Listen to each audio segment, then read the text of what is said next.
Samajwadi party के नेता व सांसद धर्मेंद्र यादव ने मानसून सत्र के बजट पर हुई चर्चा में भाजपा पर जमकर हमला बोला।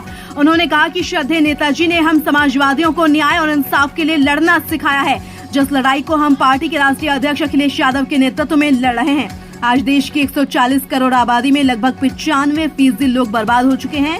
एनडीए सरकार के 11वें बजट में सबसे ज्यादा गरीबों को नजरअंदाज किया गया है। 2014 में यूपीए सरकार में किसानों के लिए 5.5% बजट था, जो घटकर अब 3.15% रह गया है। 2013 में शिक्षा के लिए 4.77 था, जो अब 2.5% रह गया है। ये बजट पूरी तरह से गरीब विरोधी, किसान विरोधी, नौजवान विरोधी, अल्पसंख्यक विरोधी, छात्र विरोधी, दलित विरोधी, पिछड़ा विरोधी और मजदूर विरोधी है। आगे कहा कि श्रद्धेय नेताजी ने कहा कि चुनाव में किए गए वायदों को पूरा न करना भी एक भ्रष्टाचार होता है। कहा है युवाओं को 2 करोड़ रोजगार, कहा है किसानों का 1.5 गुना समर्थन मूल्य, किसानों के खाद के कट्टे को 2 बार में 10 किलो घटा दिया। इसी तरह चलता रहा तो आने वाले समय में कट्टे में सिर्फ 10 किलो ही यूरिया रह जाएगा। जय हिंद, जय महाराष्ट्र। श्री धर्मेंद्र यादव जी।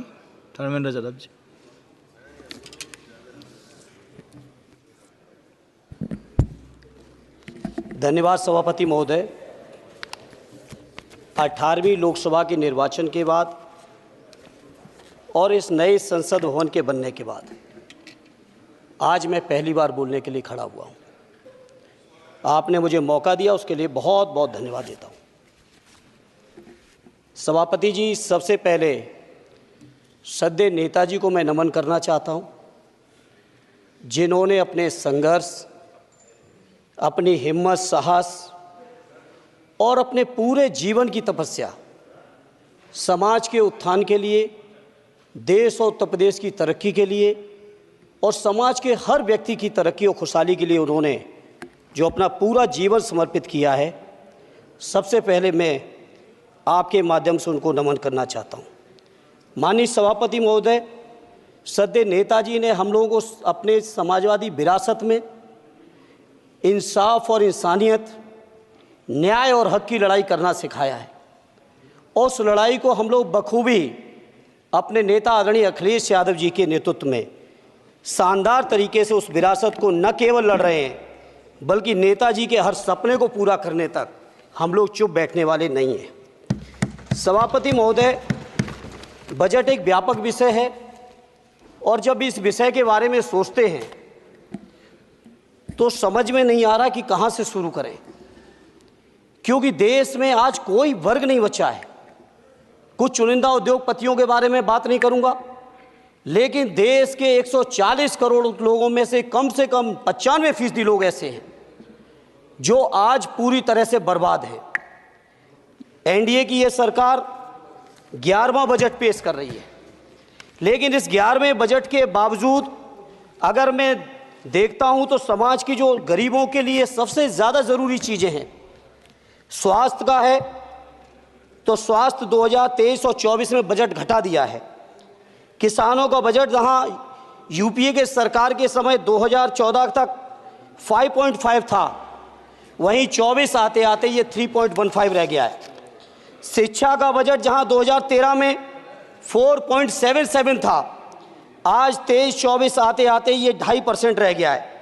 इसी तरह से जितनी भी ज़रूरी चीज़ें हैं, सभापति महोदय, मुझे कहने में कोई संकोच नहीं, ये जो बीजेपी की एनडीए की सरकार है, ये सरकार पूरी तरह से गरीब विरोधी, किसान विरोधी, नौजवान विरोधी, बुनकर विरोधी, छात्र विरोधी, दलित विरोधी, पिछड़ा विरोधी, मजदूर विरोधी, जितनी भी अगर उपाधियां दी जाएंगी सभापति महोदय वो कम हैं। और मैं कोई राजनीतिक भाषण नहीं दे रहा हूं, मैं उदाहरण सहित आपको जब नंबर आए तो बोल देना, और हमें पता है आपका नंबर भी नहीं आएगा आपकी पार्टी में, ये भी पता है हमें।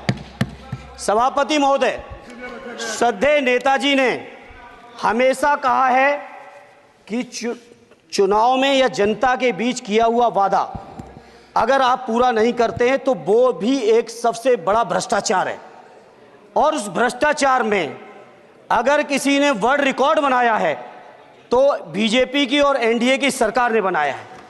सभापति महोदय, 2014 के चुनाव के समय प्रधानमंत्री जी ने वादे किए कि 2 करोड़ रोजगार हर साल मिलेंगे। स्वामीनाथन जी जिनको भारत रत्न दिया है, सरकार को मैं धन्यवाद देता हूं, लेकिन वो धन्यवाद अधूरा है जब तक उनकी सिफारिशों को नहीं मानते हो। 2007-8 से लगातार मांग चल रही है देश में कि स्वामीनाथन जी की जो सिफारिश है किसानों को 1.5 गुना समर्थन मूल्य देने का, एमएसपी की गारंटी देने का, कानूनी हक और अधिकार देने का, उस गारंटी को आज तक नहीं माना, आज तक नहीं माना, आज तक नहीं माना। स्वामीनाथन जी को आज तक नहीं माना। अध्यक्ष जी डिस्टर्ब ना करिए। सभापति महोदय, मेरा टाइम इसमें काउंट नहीं होगा। आप इधर, अरे यार, बेईमानी से जीता है तो ज्यादा ना बोलो। मालूम है कितने बड़े तीरंदाज हो। इधर बेईमान हो, बेईमान हो, बेईमान हो, बेईमान हो, बेईमान हो। चलो, स्वामीनाथन जी की आपने नहीं मानी, एमएसपी आपने लागू नहीं की। कितनी बढ़िया बातें